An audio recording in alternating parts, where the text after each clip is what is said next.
जय हिंद एवरीवन, कैसे हो आप। आई होप कि आप अच्छे होंगे। मैं आशा करता हूँ भी आपकी पढ़ाई भी अच्छी चल रही होगी। और सबसे पहले मैं आपका अपने परिवार युवा बूस्टर एकेडमी में आपका स्वागत करता हूँ भाई। तो हमने पॉलिटी स्टार्ट करा रखी है। पॉलिटी के अंदर हमारा जो टॉपिक स्टार्ट करा रखा है वो फंडामेंटल राइट्स स्टार्ट करा रखा है भाई। फंडामेंटल राइट्स में हमने पहले 3 लेक्चर लिए भी। 3 लेक्चर में मैंने बताई भी ईबीएल क्या होता है, ईपीएल क्या होता है। ठीक है, जो समानता का अधिकार है वो कितने आर्टिकल से लेके कितने तक है। जैसे हमने समानता का अधिकार है वो 14 से लेके 18 तक है। और उसके बाद हमारा जो 19 से 22 तक जो भी आर्टिकल हैं वो लिबर्टी, राइट टू लिबर्टी है, वहाँ पे स्वतंत्रता का अधिकार है। उसके बाद हमारा धार्मिक, उसके बाद हमारा जो बाद में स्टार्ट किया मैंने शोषण के विरुद्ध, यानी राइट टू एक्सप्लोटेशन। ठीक है, राइट्स टू अगेंस्ट एक्सप्लोटेशन। ठीक है, शोषण के विरुद्ध अधिकार। उसके बाद हमारा धार्मिक स्वतंत्रता का अधिकार करवाया। उसके बाद हमारा जो आज अब का जो टॉपिक रहेगा वो रहेगा हमारा सांस्कृतिक शिक्षा एवं सांस्कृतिक का अधिकार। ठीक है भाई, देखो शिक्षा एवं सांस्कृतिक का अधिकार। शिक्षा क्या है, हमारे जो लाइफ में, जो व्यक्ति के जीवन में जो आधारभूत जो रचना है वो किसके बेस पे होती है, वो हमारी शिक्षा के आधार पे होती है। जैसे हमारे देश की संस्कृति कैसी है, देश की वेशभूषा कैसी है, उस देश में किस पे ज़्यादा फोकस है, ये सारी क्या अवेलेबल करती है, ये सारी संस्कृति का अवेलेबल करती है भी। ठीक है, तो देखो जैसे हमारी जो संस्कृति है, जैसे हमारा पहनावा होगा, हमारी रीति रिवाज हो गई, जैसे हमारा प्रथा होगी, हमारी प्रचलन होगी, सारी चीज़ किसके अंदर आती है, सांस्कृतिक एवं शिक्षा विभाग के अंतर्गत आती है। ठीक है, देखो शिक्षा सांस्कृतिक विभाग में हमने क्या किया, हमने डिवाइड किया, अलग अलग समुदाय को डिवाइड किया। जैसे हमने मुस्लिम धर्म को अलग से किया, सिख धर्म को अलग से किया, जैन को अलग, पारसी को अलग, ठीक है, ईसाई को अलग, ये सब चीज़ अलग अलग डिवाइड किया गया है भाई। ठीक है, देखो सांस्कृतिक एवं शिक्षा का जो राइट है हमारा, जैसे अल्पसंख्यक, जैसे माइनॉरिटी लोग देखे होंगे, जैसे हमने जिस भी समुदाय की जनसंख्या 50% से कम है तो उसको हमने क्या अल्पसंख्यक माना गया। ठीक है भाई, अल्पसंख्यक में क्या कितने डिवाइड किया, कितने समुदाय को डिवाइड किया गया भाई, 6 समुदाय को किया। जैसे उसमें हो गया मुस्लिम हो गया, ठीक है, मुस्लिम हो गया, सिख हो गया, ईसाई हो गया, क्रिश्चियन हो गया, ठीक है, और पारसी हो गया, जैनी हो गए। ये सारी चीज़ किसके अंदर आती हैं, ये हमारी अल्पसंख्यक के अंदर आती है। ठीक है, माइनॉरिटी के अंदर आती हैं भाई। ठीक है, तो देखो अब का जो हमारा जो टॉपिक रहेगा वो फंडामेंटल राइट्स के अंदर हमने जो नेक्स्ट कराना है वो है शिक्षा एवं सांस्कृतिक अधिकार। ठीक है भाई, तो देखो यहाँ पे फंडामेंटल राइट्स, ठीक है भाई, फंडामेंटल राइट्स, ठीक है भाई, फंडामेंटल राइट्स यानी मौलिक अधिकार। मौलिक अधिकार हमने कराना है। जैसे हमने जो शिक्षा एवं संस्कृति का अधिकार, जैसे 29 से 30 तक। ठीक है, देखो शिक्षा एवं, जो हमारा जो मेन आर्टिकल रहेगा वो रहेगा शिक्षा एवं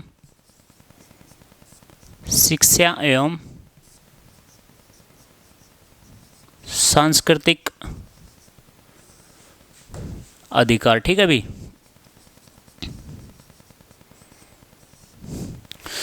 शिक्षा एवं सांस्कृतिक अधिकार। ठीक है भाई, देखो संस्कृति लिख लो भाई, सांस्कृतिक नहीं होता, संस्कृति होता है दोस्त, गलती लिखा गया, सॉरी। सांस्कृतिक अधिकार, ठीक है भाई, सांस्कृतिक का अधिकार। देखो इसमें जो हमने दिया था, ये जो हमने आर्टिकल पढ़ना है ये 29 से लेके 30 तक पढ़ना है। ठीक है भाई, ये किसके अकॉर्डिंग आता है, शिक्षा एवं संस्कृति के अधिकार, वो आता है 29 से लेके 30 तक। ठीक है, तो देखो हमने जो 39 जो आर्टिकल बताता है वो क्या बताता है भाई, 39 आर्टिकल नंबर 29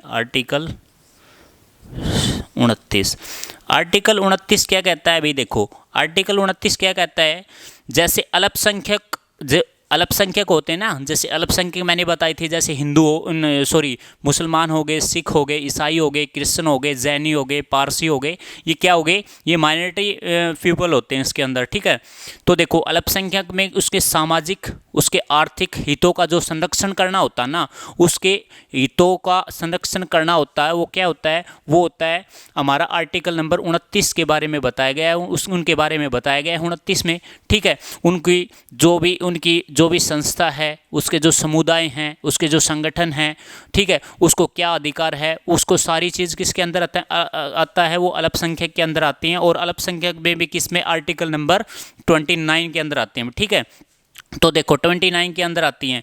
भारत का जो संविधान है ना, भारत के जो संविधान के क्वेश्चन आएगा आपके एसएससी के अंदर, क्वेश्चन आएगा, क्या आएगा, जैसे भारत के संविधान में ये बताओ जो हमारे अल्पसंख्यक का शब्द का प्रयोग किया गया है परिभाषित है। आप बोलोगे नहीं सर नहीं है, तो इस चीज़ को याद रखना, माइंड रखना भी, क्योंकि क्वेश्चन में क्या होता है, मिसपुट ज़्यादा देते हैं एसएससी एग्जामिनर, ठीक है।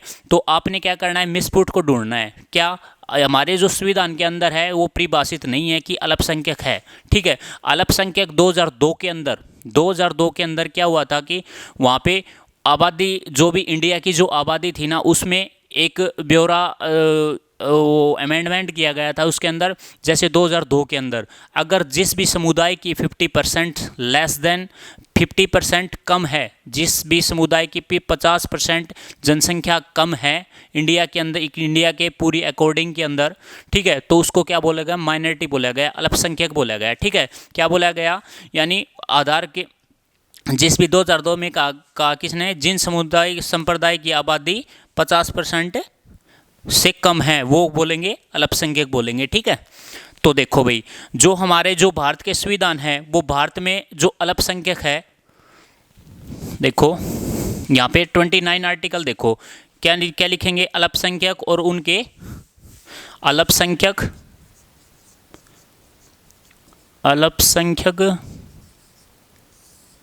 एवं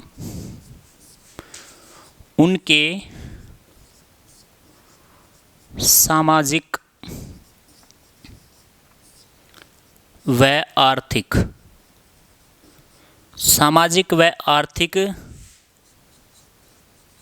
हितों का संरक्षण करना,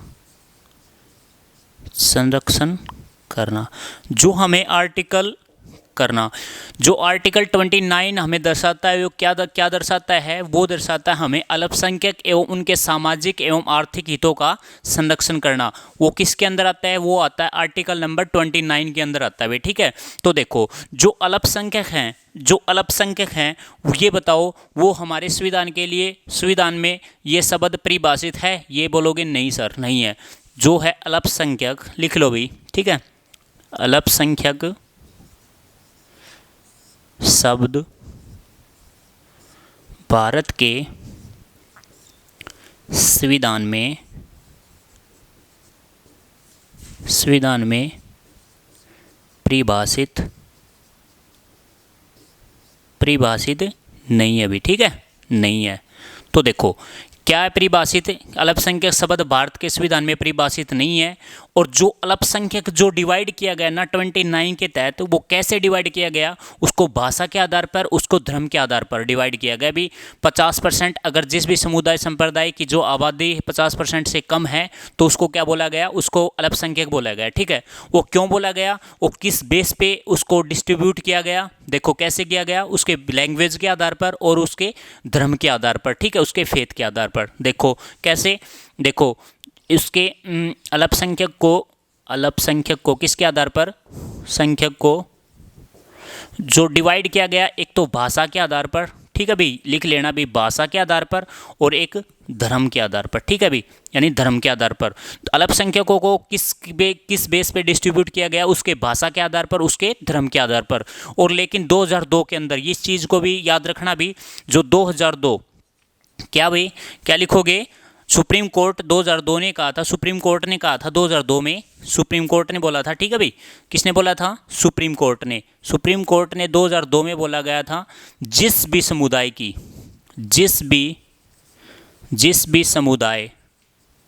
समुदाय या संप्रदाय, ठीक है भाई, लिख लेना, संप्रदाय सांप्रदायिक की आबादी आबादी कितनी भी 50% से कम, ठीक है भाई, 50% से कम है, वो क्या कहलाएगा भाई, अल्पसंख्यक कहलाएगा, ठीक है भाई, अल्पसंख्यक कहलाएगा, अल्पसंख्यक कहलाएगा। देखो अल्पसंख्यक में कितने हैं, अल्पसंख्यक में मैंने कितने बताई थी, अल्पसंख्यक में मैंने बताई थी जैसे 6, ठीक है, मुस्लिम, सिख, जैन, ईसाई और पारसी, ठीक है, मुस्लिम, सिख, जैन, ईसाई, पारसी और एक रह गया हमारा जैसे बौद्ध, ठीक है भाई, बौद्ध हो गया इसके अंदर। ये याद रखना भाई, जो हमारे जो 6 समुदाय हैं जो अल्पसंख्यक के अंदर आते हैं भाई, ठीक है। तो जो नेक्स्ट आर्टिकल रहेगा हमारा रहेगा 30, ठीक है, ये था 29। नेक्स्ट आर्टिकल देखो भाई 30, और इसमें भी आते हैं ना कई बार, उसमें पार्ट आते हैं, 29 पार्ट आता है, 29A, ठीक है। 29A में भी यही चीज़ है, अगर किसी भी समुदाय को, किसी भी अल्पसंख्यक को किसी भी डिवाइड करेंगे ना हम, किसके बेस पे करेंगे, उसकी लिपि के आधार पर, उसकी भाषा के आधार पर, उसको धर्म के आधार पर, ठीक है, उसकी सांस्कृतिक विभाग के आधार पर, ठीक है, उसको क्या करेंगे, डिस्ट्रीब्यूट वहाँ से डिवाइड करेंगे, वो आता है 29A के तहत, ठीक है भाई। तो और 29A होता है 29(1), ठीक है। उसके बाद आता है जो आर्टिकल आता है हमारा आर्टिकल नंबर 30। आर्टिकल नंबर 30 में देखो भाई क्या क्या है, आर्टिकल नंबर 30 में क्या क्या है ये देखो भाई। तो हमारे जो भी आर्टिकल हैं वो हमारे इम्पोर्टेंट आर्टिकल रहेंगे भी, ठीक है।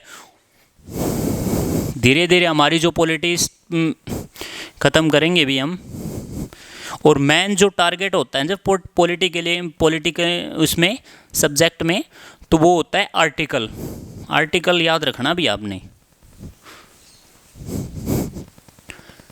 देखो जो नेक्स्ट आर्टिकल रहेगा वो रहेगा हमारा 30। देखो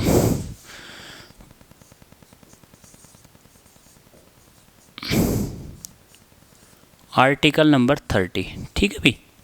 आर्टिकल नंबर 13 देखो, जो भी अल्पसंख्यक है, आर्टिकल 30 क्या बोलेगा, जो भी अल्पसंख्यक हैं वो अपने शिक्षण संस्थानों को चलाने में खुद सक्षम होंगे, ठीक है भाई। यानी उसको वो अपने आप ही चलाएंगे। जैसे आपने देखा होगा मदरसे देखे होंगे, ठीक है। मदरसे क्या होते हैं, उसमें क्या होते हैं, जो मुस्लिमों को जो पढ़ने का जो स्थान होता है वो मदरसे बोलते हैं, ठीक है। और जैसे क्रिश्चियन कॉलेज होते हैं, क्रिश्चियन कॉलेज भी होते हैं, आपने देखा भी होगा माउंट वैली वगैरह, ये इसमें क्रिश्चियन में ही आते हैं सारी चीज़, ठीक है।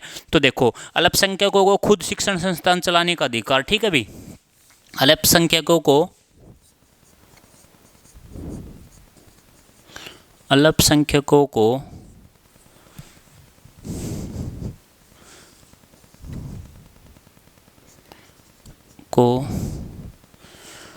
खुद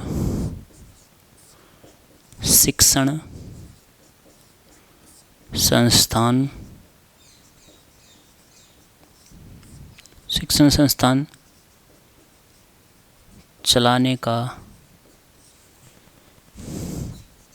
चलाने का अधिकार पूछ लेता है कई बार एग्जामिनर। जो हमारे जो आर्टिकल नंबर 30 में है, आर्टिकल नंबर 30 में क्या है, आर्टिकल नंबर 30 में यही है, जो हमारे जो अल्पसंख्यक समुदाय हैं वो अपने शिक्षण संस्थान खुद चलाने का अधिकार किस में है, आर्टिकल नंबर 30 में है, ठीक है। जैसे एग्जाम्पल के तौर पे देखो, जैसे हमने मदरसे हैं, ठीक है भाई, मदरसे हो गए, ठीक है। एक वो हो गई क्रिश्चियन कॉलेज हो गए, ठीक है भाई, क्रिश्चियन कॉलेज हो गए, ठीक है। ये अलग अलग हैं, जैसे मदरसे हो गए, क्रिश्चियन कॉलेज हो गए, ये किसके अंदर आते हैं, अल्पसंख्यक को खुद शिक्षण संस्थान चलाने का अधिकार है भाई, ठीक है। तो देखो अगले में क्या है कि जैसे हमने क्या होगा, जैसे आर्टिकल के अंदर जैसे 29A में जोड़ा गया था ना, 29A में क्या जोड़ा गया था, उसमें धार्मिक, लिपि और उसके भाषा के आधार पर किसी भी अल्पसंख्यकों को अलग से बांटा जा सकता है, ठीक है। और 30A में क्या होता है, जो हमारा 44वां संविधान संशोधन हुआ था 1976 के अंदर, कब हुआ था वो 44वां संविधान कब हुआ था, 1978 के अंदर, ठीक है। उसमें क्या होगा, 31A आर्टिकल आता ना, आर्टिकल आता है यानी 30A 30A में क्या होता है, जो हमारा जो 44वां संविधान संशोधन हुआ था ना, 44वां संविधान संशोधन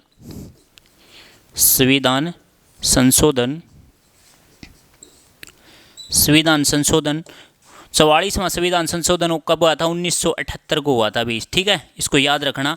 जो हमारे जो 30A के तहत 44वां संविधान संशोधन 1978 को जोड़ा गया था भाई, ठीक है, को जोड़ा गया था, इसको याद रखना भी, जोड़ा गया था,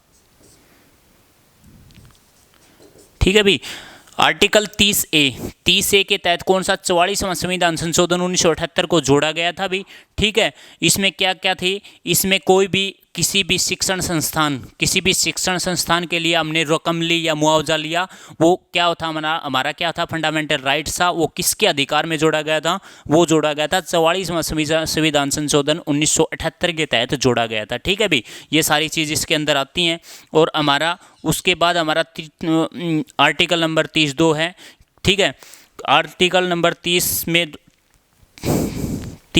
में क्या है, जैसे ए, इसमें 30B, ठीक है, यानी 30B में क्या है भाई, 30B में क्या होता है, जैसे कोई भी शिक्षण संस्थान है, ठीक है, कोई भी शिक्षण संस्थान है किसी भी अल्पसंख्यकों का, ठीक है, उसमें सहायता देने के लिए किसी भी धर्म, क्या होता है, किसी भी शिक्षण संस्थान के लिए या किसी भी धर्म के सहायता करने के लिए हम किससे मदद लेंगे, उसकी वहाँ की गवर्नमेंट, स्टेट गवर्नमेंट से हम मदद लेंगे भी, ठीक है। उसमें 30B में यही बात है, यही बात दे रखी है, ठीक है भाई।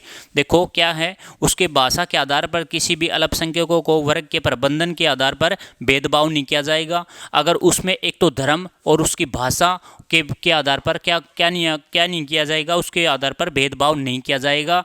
अगर कोई भी शिक्षण संस्थान के लिए अगर हमने मुआवजा चाहिए तो कौन से आर्टिकल के अंदर आती है, आर्टिकल नंबर 30A, ठीक है। वो कौन सा संविधान संशोधन जोड़ा गया था इसके अंदर, 44वां संविधान संशोधन 1978 को जोड़ा गया था आर्टिकल नंबर 30A के तहत, ठीक है। ये सारी चीज़ इसके अंदर है भाई, ठीक है। तो ये आपने क्लियर करने, ये अपने डाउट थे। उसके बाद जो हमारे जो उसके बाद 31 आता है, ठीक है, 31, 32, ठीक है। हम धीरे धीरे हम क्या करेंगे, सारे आर्टिकल को पढ़ेंगे। फिर क्या सुप्रीम कोर्ट भी रिट जारी करता है, जैसे हमारा हाई कोर्ट भी रिट जारी कर सकता है, ठीक है। हमारी ये संसद के पे डिपेंड है भाई, किसी भी संस्थान को भी रिट जारी कर सकता है, ठीक है। ये सारी चीज़ हैं। तो आज का जो टॉपिक रहेगा हमारा यही था भी, छोटा सा टॉपिक था, 29 से लेकर 30 तक आर्टिकल बताने थे हमने, ठीक है। उसके बाद हमारा जो नेक्स्ट रहेगा वो संवैधानिक उपचारों का अधिकार रहेगा, ठीक है। उसमें सारे रिट भी पढ़ेंगे, कौन सी रिट, परम आदेश, परम प्रतिषेध, ये सब ये जो भी रिट हैं वो हम अलग से डिफाइन करेंगे भी, ठीक है। तो thanks for watching, have a nice day भी, ठीक है, ओके।